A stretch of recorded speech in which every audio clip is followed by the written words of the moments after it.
Hello, ನಮಸ್ತೆ, good morning. Nagaveni ಕಿಚನ್ಗೆ ready. ಇದು ಏನು ಅಷ್ಟು ಇದೇನು ಕಷ್ಟ ಇಲ್ಲಲ್ಲ, ಈಸಿಯಾಗಿರೋದು. ಜೋಳದ ನುಚ್ಚು ಅಂತೇಳಿ ಈ ಸೂಪರ್ ಮಾರ್ಕೆಟಲ್ಲೆಲ್ಲ ಸಿಗುತ್ತೆ ಜೋಳದ ನುಚ್ಚು.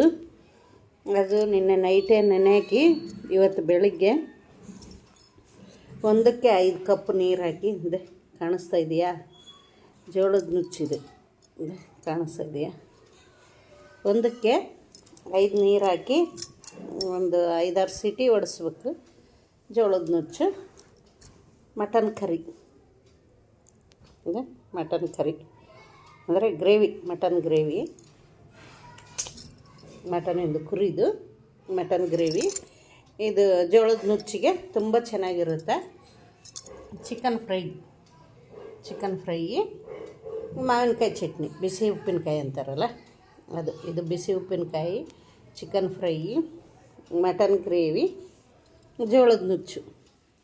ಬನ್ನಿ, ಇವತ್ತು ಟಿಫನ್ ಇದೆ. ಸಂಡೇ ಅಲ್ಲ, ಹಬ್ಬದ ಕರಿ ಸಂಡೇ. ಬನ್ನಿ ತಿನ್ಕೊಳ್ಳಿ, ಟೇಸ್ಟ್ ನೋಡಿ. ಆದರೂ ಇನ್ನೂ ಒಂದು ವಿಷಯ ಮರ್ತುಬಿಟ್ಟೆ, ಇದು ಕುದಿಯಬೇಕಾದ್ರೆ ತಳ ಹತ್ತಲಿಲ್ದಂಗೆ ಇರಲಿಕ್ಕೆ 1 ಸ್ಪೂನ್ ತುಪ್ಪ ಹಾಕ್ಬೇಕು. ಈಜಿ, ಉಪ್ಪು ತುಪ್ಪ ಹಾಕಿ ಕುದಿಸ್ಕೊಂಡ್ರೆ ಮುಗಿದೋಯ್ತು. ಬನ್ನಿ ತಿನ್ನೋಣ, ಟಿಫನ್ ಮಾಡೋಣ ಬರ್ರಿ. ಏನಂತೀರಾ? ಇದು ತಿಂದರೆ, ಒಮ್ಮೆ ತಿಂದರೆ ನೀವು ಇನ್ನೊಂದು ಸಲ ಬಿಡಲ್ಲ, ಅಷ್ಟು ಚೆನ್ನಾಗಿರುತ್ತೆ. ನೀರಿನಂಗೆ ಮಟನ್ ಸೇರ್ವ ಮಾಡ್ಕೋಬೇಕು. ಮಟನ್ ಸೇರ್ವ ನೀರಿರ್ಬೇಕು, ಒಂದು ಈ ಥರ ಗ್ರೇವಿ. ಇದರಲ್ಲಿ ತಿನ್ನಲಿಕ್ಕೆ ಚೆನ್ನಾಗಿರುತ್ತೆ ಜೋಳದ ನುಚ್ಚಲ್ಲಿ. ಅದೇನಂತೀರ? ಇಷ್ಟ ಆದರೆ ಮಾಡ್ಕೊಳ್ಳಿ.